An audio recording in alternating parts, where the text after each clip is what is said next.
کوئی حکومتی رٹ نہیں ہے. مسلح گروہ علاقوں پہ قابض ہوتے جا رہے ہیں. حکومت کی کوئی رٹ موجود نہیں. بلوچستان کی یہی صورتحال ہے کہ وہاں پر امن و امان کی صورتحال وہ وہاں کے حکمرانوں کے بس کی بات نہیں رہی. ہمارے امن قائم کرنے والے ادارے وہ کس چیز کی تنخواہیں لے رہے ہیں؟ سیاسی لوگوں کے کارکن شہید ہوتے ہیں، وہ بھی جنازے اٹھاتے ہیں، وہ بھی کہتے ہیں ہمارے کارکن شہید ہو گئے، اصول کے لیے شہید ہو گئے، نظریے کے لیے شہید ہو گئے. آپ کی بھی دو چار شہداء آ جاتے ہیں، آپ بھی کندھوں پر اپنے شہداء اٹھائے پھرتے ہیں، آپ بھی کہتے ہیں ہمارے جوان شہید ہو گئے. بتاؤ عام لوگوں میں اور آپ کے فرائض میں کچھ فرق بھی ہے یا نہیں ہے؟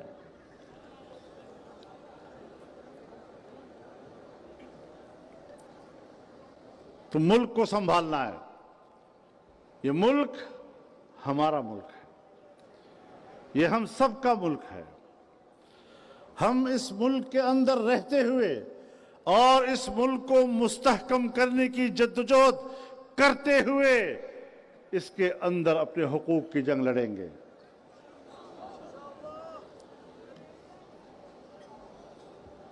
تو پاکستان زندہ باد. پاکستان رہے گا انشاءاللہ. نعرہ تکبیر ہم لے کے رہیں گے، ہے حق ہمارا پاکستان.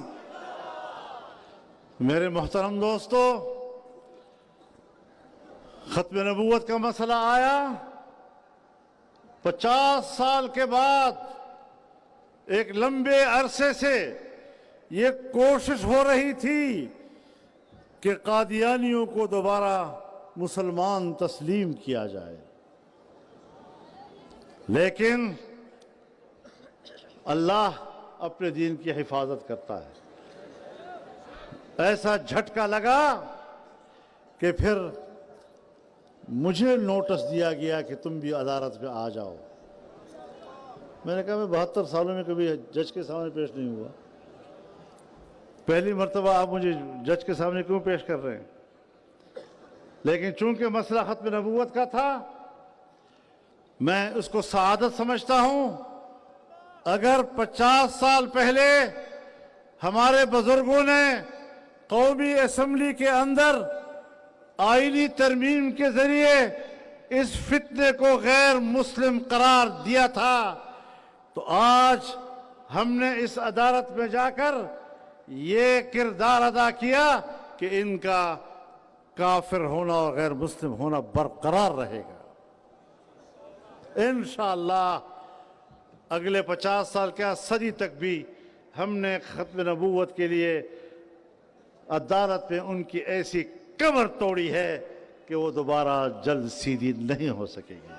نعرہ تکبیر ختم نبوت، ختم نبوت جو قادیانیوں کا یار ہے.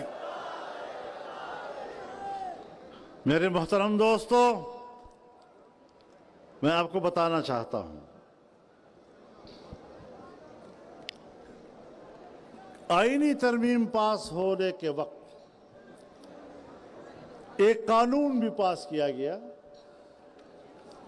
وہ قانون جو ہماری تحریک پر پیش کیا گیا تھا، الیکشن سے پہلے جب شہباز شریف صاحب وزیر اعظم بنے، اس میں پیپلز پارٹی بھی موجود تھی، ہم بھی موجود تھے، جناب آصف علی زرداری صاحب بھی موجود تھے، جناب بلاول بھٹو بھی موجود تھے. تمام کے اتفاق رائے کے ساتھ، تمام جماعتوں کے اتفاق رائے کے ساتھ دینی مدارس کے حوالے سے ایک بل پر اتفاق ہوا مدارس کے رجسٹریشن، مدارس کے بینک اکاؤنٹس، اس پر اتفاق رائے ہوا اور وہ اسمبلی میں پہنچ گیا. اس کی اسمبلی میں ایک خواندگی بھی ہو گئی، لیکن بیچ میں کسی قوت نے اس کو روک دیا اور اس کا حلیہ بگاڑ دیا. ہم نے کہا ہم مزید قانون سازی نہیں مانیں گے، یہی روک دو. مجھے شہباز شریف صاحب نے کہا کہ چلو جس حد تک بھی ہو جائے پاس ہو جائے. میں نے کہا نہیں، اس طرح ادھورا کام ہم نہیں کریں گے. مدارس کی آزادی و حریت یہ ہمارا نصب العین ہے. مدار